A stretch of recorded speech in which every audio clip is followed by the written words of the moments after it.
welcome back to my channel. You'll be dealing with quadratic graphs in this section. I'll show a couple of examples. There are some formulas you'll need to use.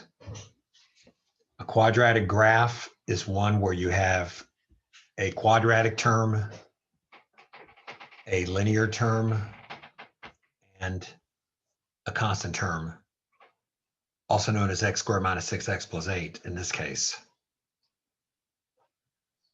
Now, there are going to be some key things you'd want to learn in regards to the quadratic graph.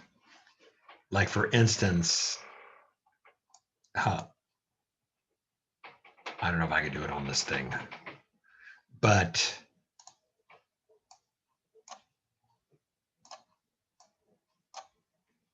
first of all, you do want to be familiar with the x-intercepts if all possible.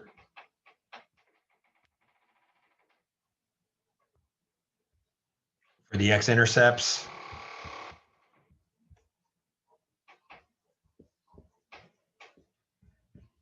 you need to find the values of x such that y is 0.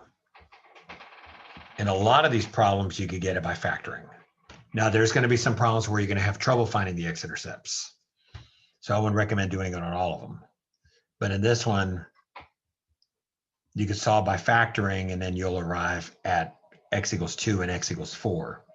Make sure you understand that in a factoring situation, -2 times -4 would give you +8, and the two numbers also add up to the b term, -6. So right off the bat, we know that there's going to be a graph here, a point here, and a point here. Now, you're also going to realize working a lot of these problems that x squares take on a quadratic shape. In other words, there's going to be a low point, and then the graph's going to go up. There's also going to be situations where if you have a negative graph, it's going to go down. Now, in this particular case, the graph's going to go up, and you could also find the y-intercept by plugging in 0 and getting 8. I'm not even going to describe it, and I probably should, but so right now we have a y-intercept, an x-intercept. Now, at some point, the graph will fall, and then at another point, the graph's going to take on that U shape. Now, for a few more specifics, you definitely would want the axis of symmetry. Now, I gave you some indication what the axis is, but for the axis of symmetry, you should go ahead and have a steady formula to follow it. Now, make sure you realize that in this problem, b is -6 and a is 1.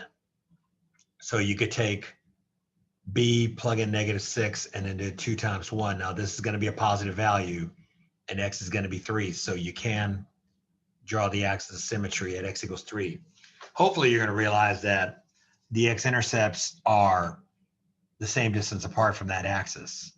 I'm hoping you'll also realize I'm drawing with my finger, and it's not a very good drawing. If you want the y value in this case, which in this case, it turns out to be the minimum because of the fact that the quadratic is positive, you have to take 3, and then you have to plug it into the function. And then you have to work out the function. You have to put that in your calculator and get the answer. You'll realize that the answer to that is 17 minus 18, which is -1.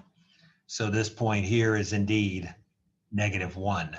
So this is actually 3, -1, and that's your vertex. Now, that is all you really need in a quadratic graph. You could find other points. Folks will tell you that they could get this point pretty easily because it's on the opposite side of the y-intercept, and we'll call that point 6, 8. It's not necessarily required, but it will definitely help you sell your graph and illustrate it properly. So that's an example of a quadratic graph. That's of a x squared minus 6x plus 8. It's a positive graph.